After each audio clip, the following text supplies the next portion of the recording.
A paz do Senhor a todos.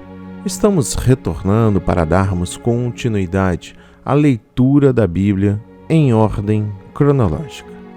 Hoje, no 129º dia, lendo esta linda história que Deus escreveu para nós, trago para a leitura os capítulos 19, 20 e 21 do livro 2 de Samuel.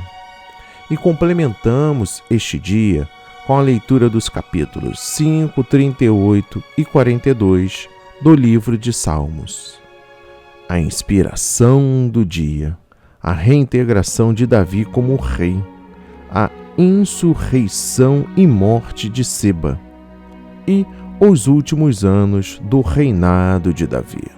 No capítulo 19, Davi não vinga o sangue de Absalão, mas destitui Joabe de seu cargo. Em seu lugar, nomeia Amasa, justamente aquele que tinha se rebelado contra Davi e sido escolhido por Absalão. Provavelmente mostra o desejo de Davi de se reconciliar com as forças adversárias.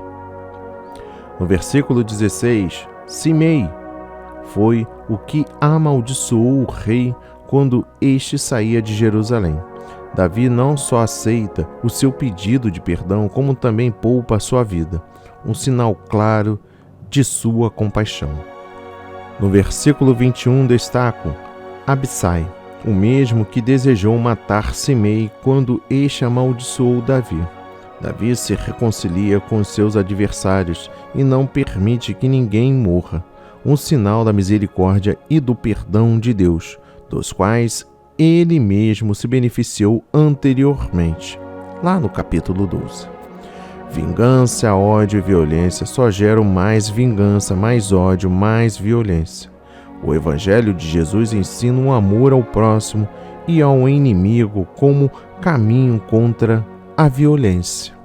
E no versículo 31, Davi deseja recompensar aqueles que lhe foram fiéis e por isso promete sustentar Barzilai, o gileadista. Contudo, por razão de sua idade avançada, Barzilai prefere ficar na sua terra. Davi demonstra assim reconhecimento da fidelidade de seus servos. No versículo 20 destaco os versículos 23 a 26. Aqui é uma lista dos oficiais de Davi, encerra a seção do livro dos fatos decorrente do adultério de Davi.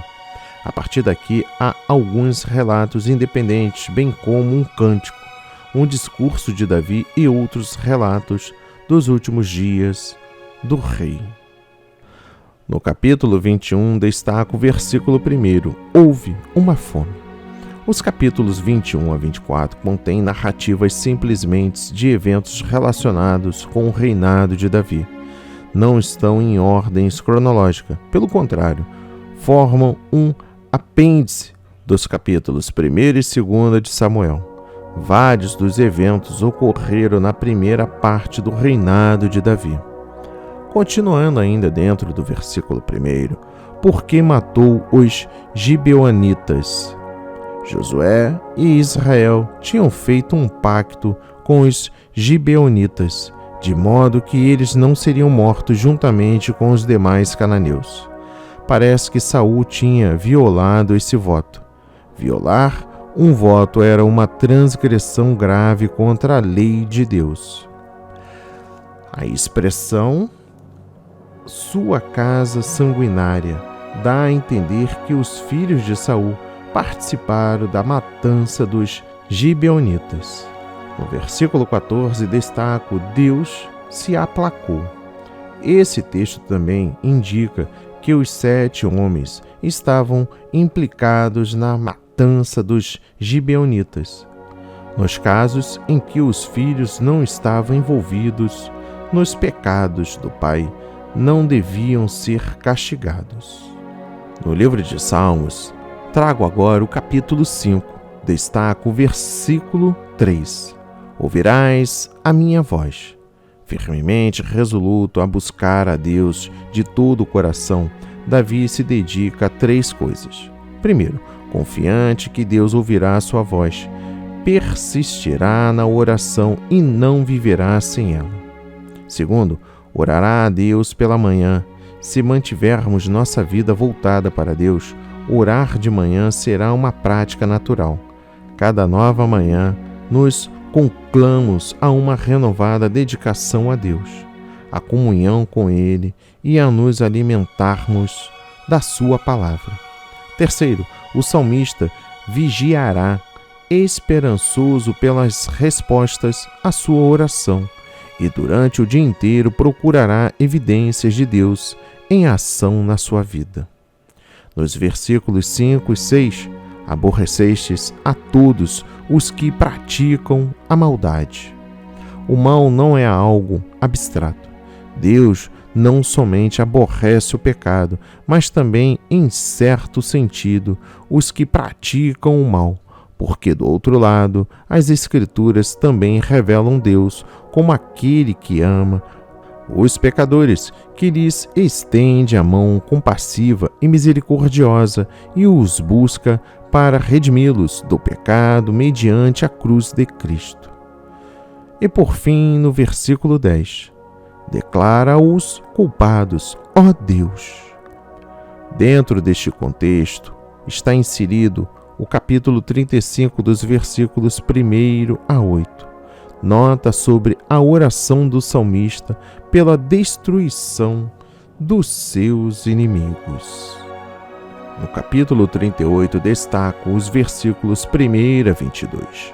Não me repreendas. Este é um salmo de oração angustiada para Deus remover o castigo pessoal pelo pecado. Davi está plenamente convicto do desagrado de Deus sobre si. Seu corpo foi atingido por enfermidade e fraqueza, e ele sabe que seu sofrimento é resultado da insensatez do seu próprio pecado. Ele aceita o castigo, confessa o pecado e confia em Deus para lhe socorrer e livrar. Devem fazer esta oração todos que pecaram e estão sofrendo por causa do sofrimento, de culpa, remorso e julgamento divino. No versículo 3, não há coisa sã na minha carne. O salmista ressalta duas consequências por cometer pecado grave: conhecendo o Senhor e sendo alvo da sua misericórdia. Primeiro, a ira e o castigo divino em relação ao pecado. O ensino que Deus sempre perdoa o pecado e se esquece dele, sem nunca castigar o crente arrependido, não é bíblico. O crente que peca e se conserta com Deus pode levar algum tempo para desfrutar novamente da benevolência de Deus. Mesmo já perdoado, pode haver consequências temporais para o crente durante meses ou anos. Segundo, dor física e angústia mental. O pecado resulta em pesado ônus ao transgressor. Deus pode permitir uma grave enfermidade ou mesmo a morte devido à iniquidade cometida. No versículo 21, destaco: não te alongues de mim. Uma consequência terrível do pecado deliberado é a perda da comunhão com Deus e da consciência da sua presença. Cometer pecado deliberado depois de conhecer a misericórdia de Deus e de termos em nós a presença do Espírito Santo torna-se algo doloroso e amargo. E por fim, o capítulo 42, título: Os Filhos de Corá. Trata-se de uma família de levitas cantores. Para o termo masquil, está lá compreendido no Salmos 32. Mas dentro do capítulo 42, destaca o versículo 2. A minha alma tem sede de Deus. Assim como a água é essencial à vida física, assim também Deus e a sua presença são essenciais à satisfação e à normalidade da vida. O verdadeiro crente terá fome e sede de Deus e da sua graça, bênção e operação sobrenatural na sua vida. Primeiro, sem sede de Deus, a pessoa morre espiritualmente. Não devemos, pois, permitir que coisa alguma faça diminuir nosso anelo pelas coisas de Deus. Acautele-se dos cuidados deste mundo, da busca das coisas terrenas e dos prazeres que tiram a fome e sede de Deus e o desejo de buscar a sua face em oração.